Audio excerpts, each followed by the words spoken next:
mercados para conquistar novos consumidores. Então procura-se uma espécie de padrão comportamental, né? Para que os produtos dele inundem aqui em novos mercados. Em um país como o nosso, com mais de 200 bilhões de habitantes, né? Então, gente, ele captou isso, né, no momento em que Angola estava cedendo, né, aos apelos, né, da cultura estrangeira. Ele capta o universo da oralidade, pessoal, da tradição das histórias, né? Tudo isso, ok? Ele valoriza os elementos da linguagem. Então, tudo isso fez com que a poesia dele, gente, fosse cultuada, né, por aqueles que lutavam pela emancipação, não apenas política, como cultural, né? Então, pessoal, vamos para esse poema, que nós vamos identificar os elementos da oralidade. Existe uma tradição na África dos griots, né? Isso em francês. Também chamado de acaplos, tem outros nomes. Na Guiné-Bissau é outro nome. Uma vez o Tony Tcheca me falou como era o nome que se dava aos griots. Os griots, pessoal, ainda existem griots, mas em outra época, quando não havia ainda a escrita, né? Não havia ainda a leitura, eram sociedades ágrafas, os griots eram a memória da tribo. Através de histórias, pessoal, desde criança eles eram treinados, tinham memória incrível, sabiam de cor milhares de histórias, de canções, de ritos. Então o griot chegava num local, numa aldeia, pessoal, todo mundo parava para ouvir. Eram os grandes mestres, dançarinos, músicos, contadores de história, atores, tudo isso nessa figura. Então, serão de menino, né? Na noite de breu, ao quente da voz de suas avós, meninos se encantam de contos bantos. Era uma vez uma corça, dona de cabra sem macho. Isso certamente, pessoal, é uma história lá deles que a gente não conhece. Matreiro, cágado lento, foi entrando para o conselho animal. Tão tarde que ele chegou, abriu a boca e falou, deu a sentença final. Não tenho medo da força. Se o leão o alheio retém, luta ao mal, vitória ao bem. Tire-se ao leão, dê-se a coça. Mas quando lá fora, o vento irado nas frestas chora, e ramo chuachalha de altas mulembas, e portas bambas batem em macembas. Olha aí, pessoal, a presença das palavras do quibundo, né? Eu tive o cuidado de trazer as palavras aí. Chua, chua, chualhá é uma onomatopeia. É o sussurro do vento das folhas. De altas mulembas, são plantas, são árvores muito altas, né? As portas batem em macemba. Macemba danta, fica bum, batendo, né? O vento batendo. E aí as crianças pensam que é um fantasma, que é a palavra casumbi. Os meninos se apertam de olhos abertos. É casumbi! E a gente grande, bem perto dali, feijão descascando para o quitande, é o tipo de um prato, né? A gente grande com gosto ri. Com gosto ri, porque ela diz que o casumbi malo só faz a quem não tem amor aos mais. Seres buscam em negra noite essa outra voz de casumbi, essa outra voz, felicidade. Então aqui, gente, ele está falando sobre a religiosidade, não é? A crença na ancestralidade, os espíritos dos ancestrais que vêm para trazer o bem e tal, né? Ao mesmo tempo das histórias. Então tudo isso aqui, gente, era muito caro, principalmente naquele instante em que se lutava para preservar as raízes, né? Olha aquele rimando quitande, palavra do quibundo, com a palavra grande. Nós já vimos isso lá no Tomás Vieira da Cruz, né? Poeta ainda do período colonial. Rimar uma palavra portuguesa com a palavra, né? Esse outro, pessoal, é o que eu mais amo dele. Ele vai trazer uma velha que está tentando vender uma comida tradicional que nós já conhecemos, porque nós lemos o Nhamuturi. Então, como nós lemos o Nhamuturi, nós já conhecemos o que eles chamam de cola, que é uma resina misturada com gengibre, né? Que é o maqueso. O maqueso é a cola misturada com gengibre. Então, de manhãzinha, ela fala em quibundo. Ela fala mal e mal o português. Então, ela diz: amanheceu, tá aqui a cola para comprarem, né? Que em quibundo é quaquie maqueso, quaquie maqueso. Isso aí chama-se pregão, quer dizer, ela fazendo propaganda do que está para vender. Como o carro do ovo, né? Então, quaquie maqueso, o pregão da avó Chiminha é mesmo como os seus panos. Já não tem a cor berrante que tinha nos outros anos. Então, as mulheres, principalmente, pessoal, se enrolam com um pano bem grande, elas se enrolam. Então, como ela não tem como comprar roupas novas, aquela roupa vai perdendo a cor com o passar dos tempos. E a mesma perda de vigor do tecido equivale à força da propaganda dela. Já ninguém quer comprar o produto. Por que não quer comprar? Vamos saber já. A avó Chima está velhinha, mas de manhãzinha, pede licença ao reumático e num passo nada prático rasga estradinhas na areia. Lá vai para um cajueiro que se levanta altaneiro no cruzeiro dos caminhos das gentes que vão para baixa. Quer dizer, o pessoal está indo para a roça, gente, que fica na parte mais baixa, mais próximo lá do nível da água, né, onde o lençol freático, né, tá mais próximo do solo. Então, naquele caminho lá, ela vai para vender o produto. Como se vende, pessoal, a tapioca, né? Os produtos da culinária tradicional. Nem criados, nem pedreiros, nem alegres lavadeiras dessa nova geração, das venidas de Catrão, ouve o fraco pregão da velhinha quitandeira. Cuaquiê, maqueso, maqueso.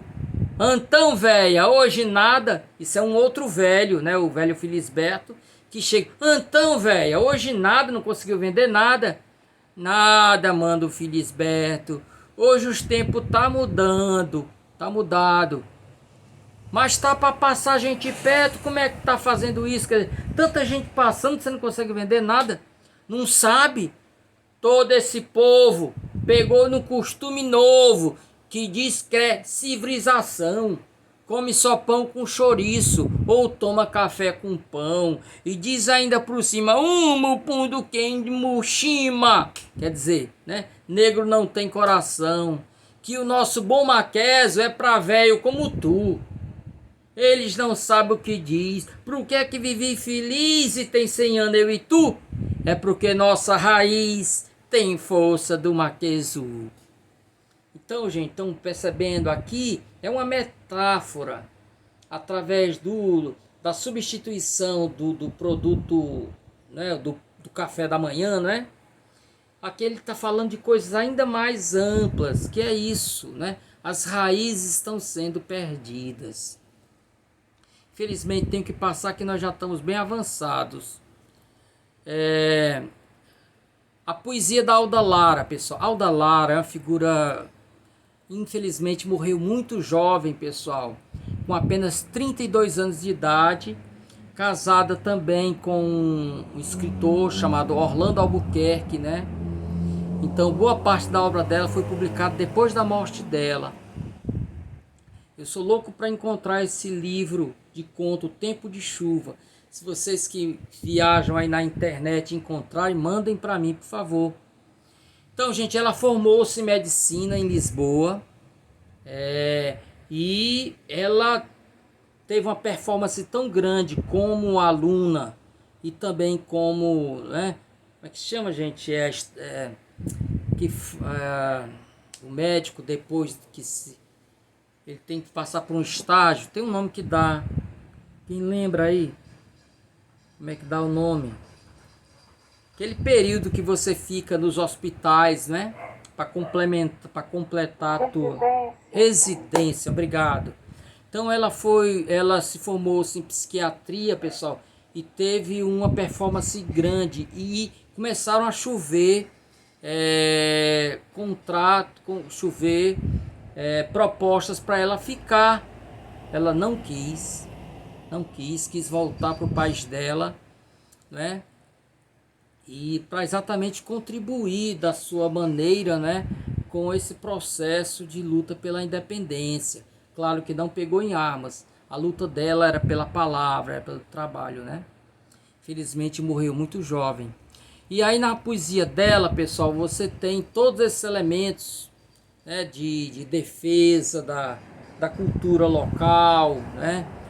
O drama dos trabalhadores, né? Uma poesia chamada neorrealista, né? A questão dos trabalhadores, muitos deles eram contratados, pessoal, para ir trabalhar em locais distantes, por exemplo, nas minas de diamantes lá na África do Sul. Muitos deles iam, não voltavam. Alguns não voltavam porque morriam, né? Se trabalhar nas minas, aquelas minas desmoronavam. Outros porque eram enganados. Os contratos, pessoal, não davam a ele condição de retornar. Prometiam mundos e fundos, né, para eles. E ele incorpora também a discussão da situação da mulher, pessoal.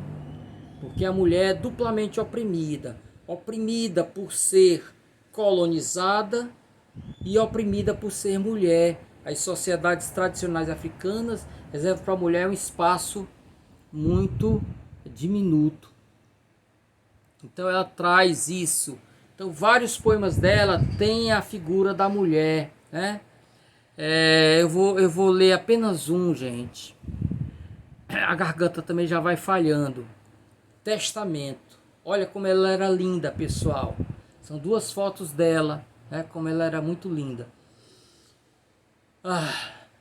Então, no testamento, pessoal, a voz poética vai estar passando coisas para figuras do povo angolano, aquele povo simples. E observe que parece, aparentemente, ele está dando algo que é inútil para quem vai receber.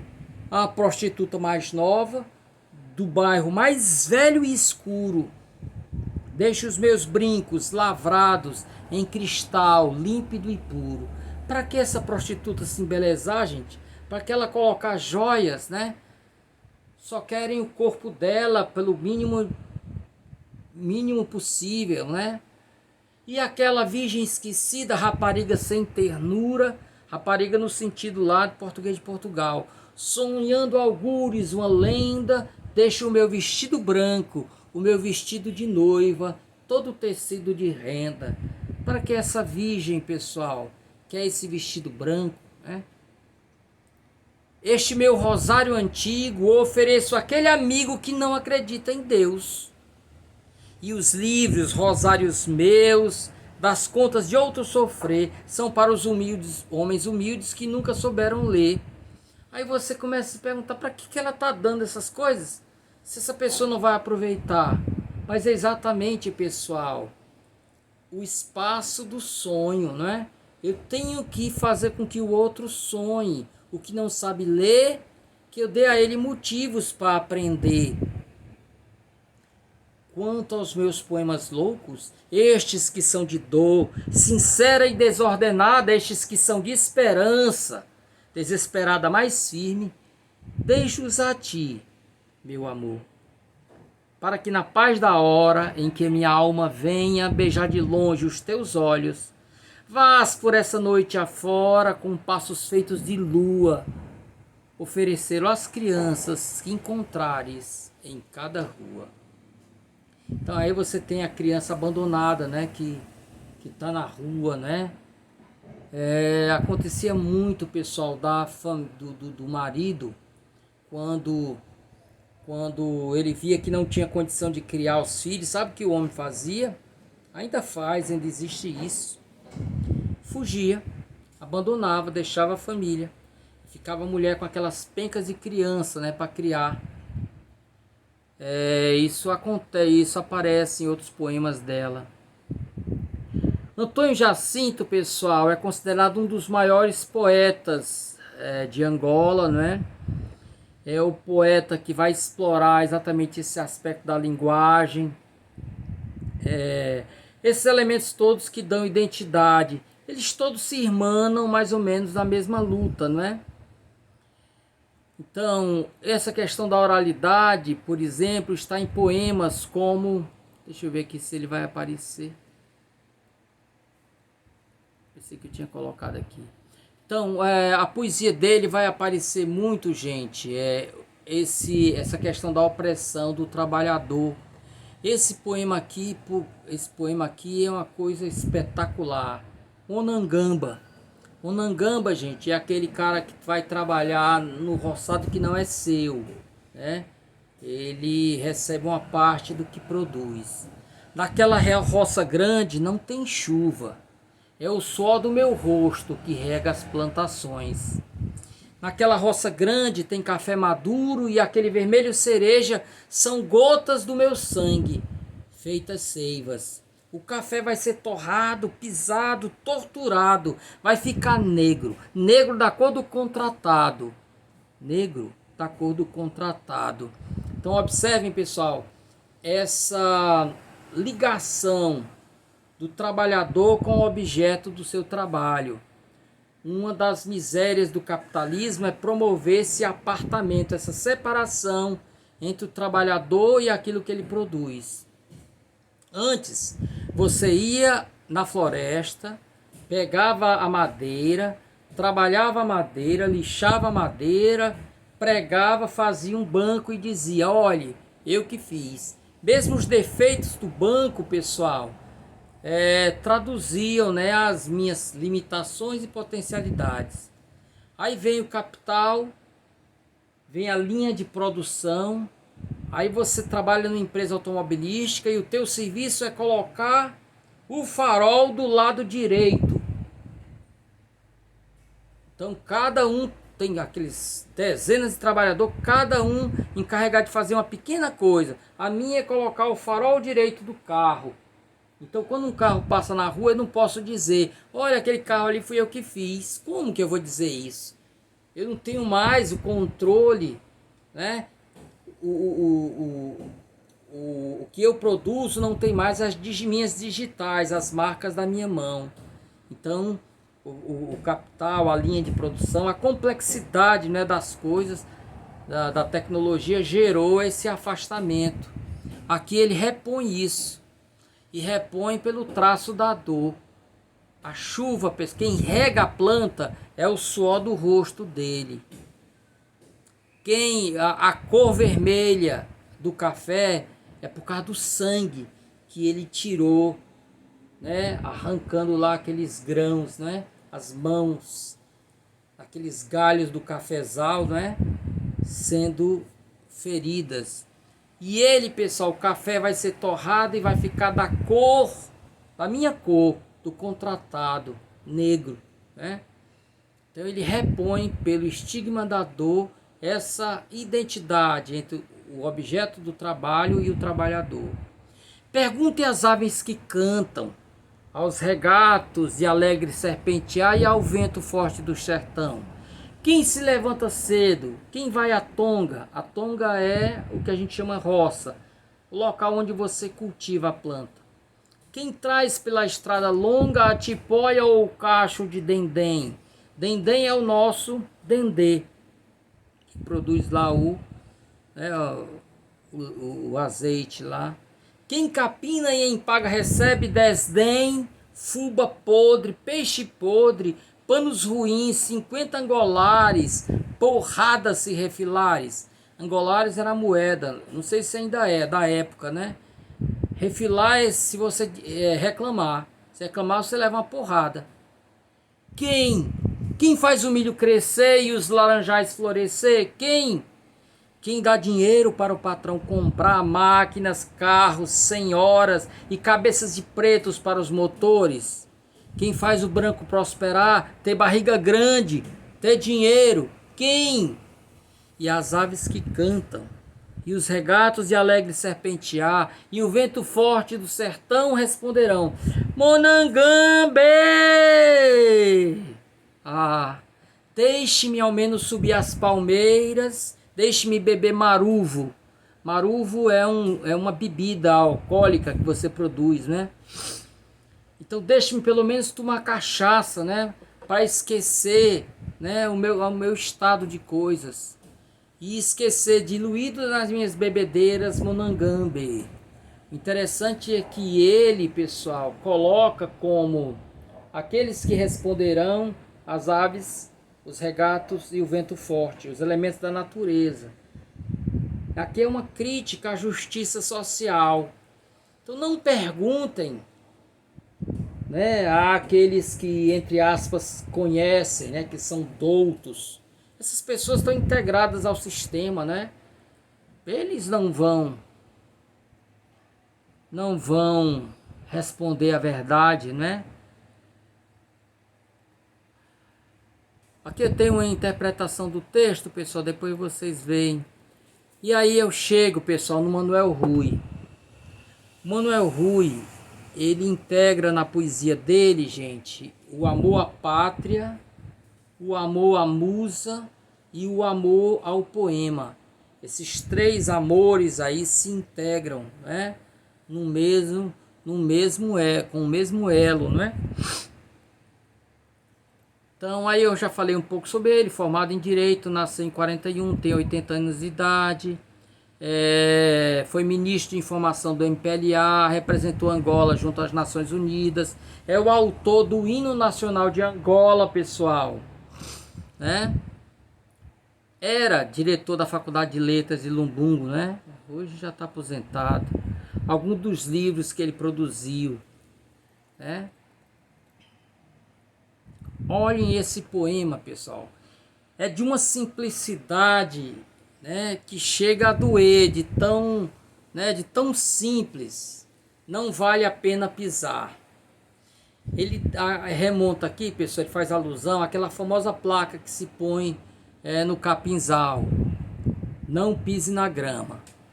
Mas ele vai além, ele diz, não vale a pena pisar. Vamos ver por quê. O capim não foi plantado, nem tratado, e cresceu. É força, tudo força que vem da força da terra. Mas o capim está a arder. E a força que vem da terra, com a pujança da queimada, parece desaparecer. Mas não. Basta a primeira chuvada para o capim reviver. Observem, pessoal, que o poema, embora não tenha separação espacial, né, você não tem um espaço em branco entre estrofes, você tem uma separação entre duas adversativas. Um movimento que você empurra para um lado, o mais se leva para um sentido contrário, aí vem um novo mais e volta para o primeiro sentido. É como diz Caetano, porque és o avesso do avesso do avesso do avesso. Uma coisa que é colocada em avesso duas vezes, em números pares, ele volta para a posição normal.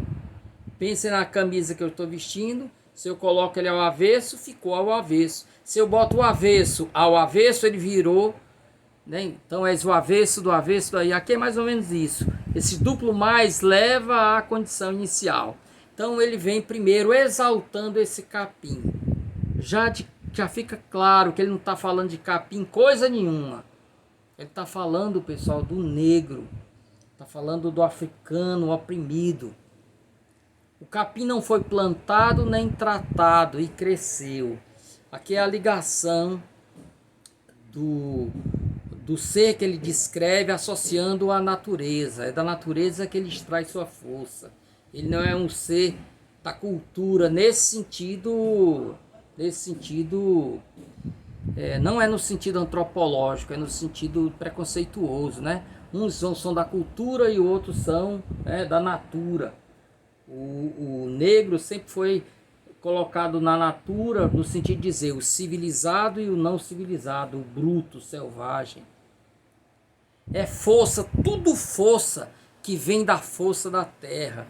Essa ligação com a terra, pessoal, nutrir-se da terra, no sentido metafórico, é que o africano só o é nesse consórcio com a mama África.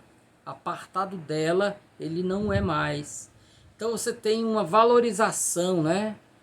Aquilo que poderia dizer, não, capim é a coisa, ainda nasceu por nascer, né? Aqui ele repõe isso em outra equação, ele valoriza. Aí vem o mais. Esse mais vai tirar essa positividade para um espectro negativo.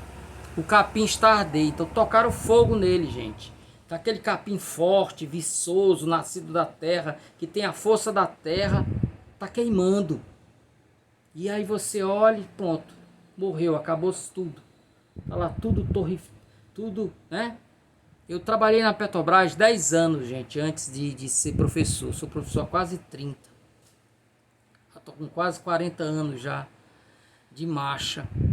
Pois bem, eu via, pessoal, eu passava o dia aí em Mossoró andando com o carro, visitando os poços.